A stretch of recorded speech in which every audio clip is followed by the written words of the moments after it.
E aí o poder político vai dominar a mente dos papas. Os papas serão mais políticos do que teólogos. Exemplo, vamos pegar recentemente, vocês vão entender. Sim. O Ratzinger, que faleceu agora, o Bento XVI, era um teólogo. O Francisquinho é o quê? É o quê? É apenas um garoto propaganda do comunismo dentro da igreja. Não sabe nada de Bíblia. É fraco de Bíblia. Já o Bento XVI era um big de um teólogo.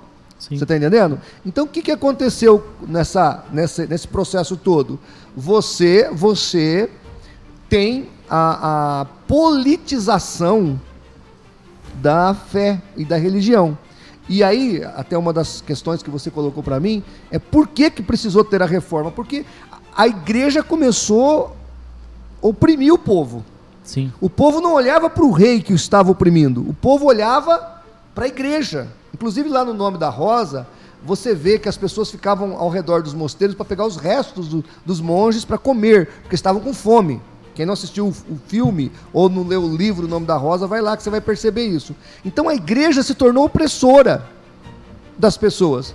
Então a reforma protestante não nasce só por uma questão de desvio teológico, lá nasce também por outros desvios. Desvios políticos, desvios sociais. Ela se torna uma instituição opressora da sociedade.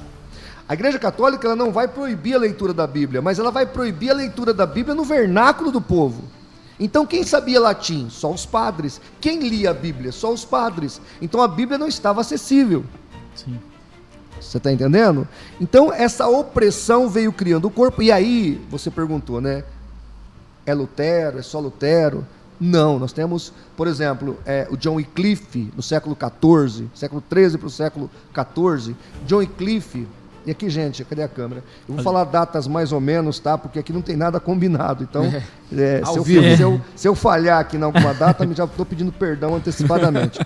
Mas John Wycliffe, no século XIII para o século XIV, ele foi o primeiro indivíduo a traduzir a Bíblia para o seu vernáculo do seu povo, para o vernáculo do seu povo, que é o inglês.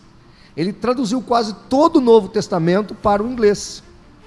O John Wycliffe era um padre tão odiado que depois de morto, tiraram ele da sepultura, julgaram ele como herege e queimaram seus restos. Caraca. John Wycliffe. John Wycliffe não fez a reforma, mas ele criou os Lollardos, que eram os pregadores que vão atingir Lutero e outros. Isso antes de Lutero. Bem, estamos 200 anos quase antes de Lutero. Nossa. Então o que acontece? John Wycliffe só não fez a reforma por um motivo muito simples. Você supõe qual seja? Não era tão relevante que nem Lutero. Não, pensa. Não, ele era melhor que Lutero. Tá. Ele era mais teólogo que Lutero. Ele era mais pregador que Lutero. Então eu te pergunto, por que ele não fez a reforma? Eu pensei que isso porque ele não era tão relevante para a igreja que nem Lutero. Ele estava na igreja saxônica, ele era relevante. A questão é que não havia o prelo, não havia imprensa.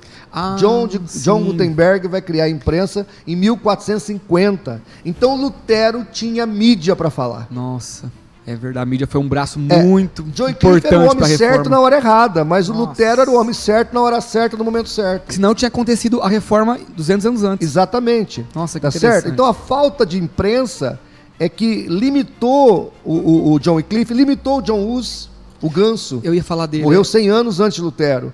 Então, mataram ele. O Savonarola também, Sim, morreram sim. antes, foram mortos. Então o que acontece? Por que a reforma não aconteceu antes? Porque precisava de algumas ferramentas para ela acontecer. E entre as ferramentas estava justamente o prelo. Nós falamos de política, nós até entramos aqui hoje falando de política. Sim. E o perigo dessa questão. Por exemplo, por que os príncipes alemães, e por que Lutero conseguiu ter força? Por que Lutero acabou se tornando relevante?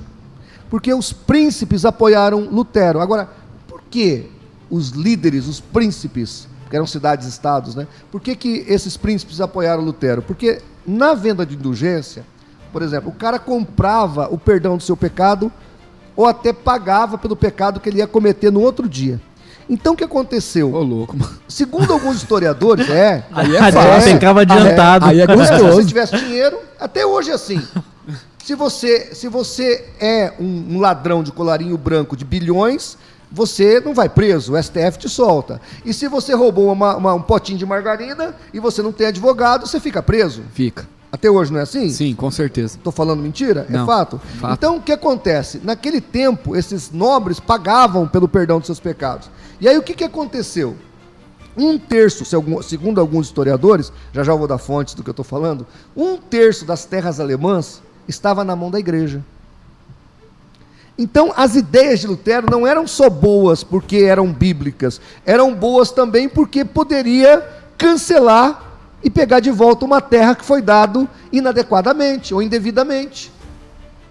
Entendi. Entendeu? Cancelar os processos eclesiásticos que tomaram, o cara tomou minha terra.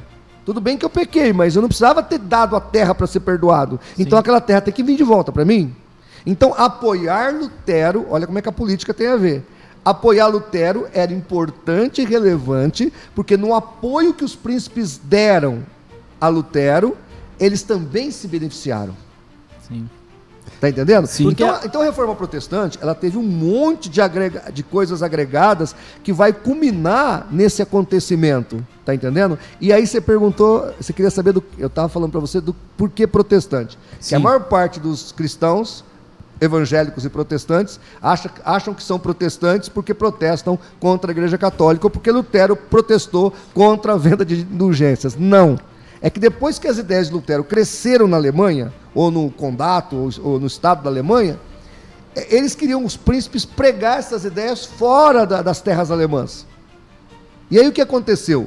O imperador Carlos não permitiu, e os príncipes protestaram. Daí veio o nosso apelido de protestante. Nossa. Olha só. Entendeu?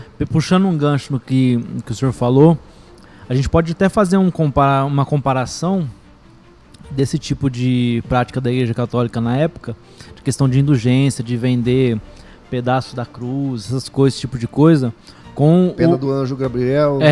Mostrava assim em pano, sim, leite da Virgem Maria. Aula sua, viu? Com panos com desenhado o inferno, se não pagar, não sei o quê. Sim, a gente pode comparar isso com algumas coisas que vem acontecendo no neopentecostalismo, por exemplo, né? Bastante. Porque a venda de coisas, o lenço que o apóstolo colocou à mão, o mezuzá, esse tipo de coisa é bem parecido. Não é bem, é isso. Exatamente isso. É venda de indulgência. Se eu tenho que participar de uma campanha e dar R$1.000 para Deus santificar a minha vida, isso é venda de indulgência. O que é universal? Vou dar nomes aqui. O que é universal? Pode. A gente não tem advogado, vai devagar. Não. Se você que é advogado e quer patrocinar. O que igrejas como a Universal do Reino de Deus fazem, tem nome, é venda de indulgência. Alguém disse para mim o seguinte, olha, a Igreja Católica loteou e vendeu os terrenos do céu. E o Edir Macedo, sabendo que estava tudo vendido, ele pôs pedágio para ir para o céu. Ele foi corretor. Ele pôs pedágio. Não, já estava vendido. Tá. Então, para chegar no céu, já que está tudo vendido oferece a condução. Ele colocou pedágios, né? Entendi. Então, é isso que acontece hoje na Igreja Evangélica Brasileira. Credo, tá certo? meu Deus. Inclusive, sobra para todas elas. Esse pecado, todas elas cometem. Então,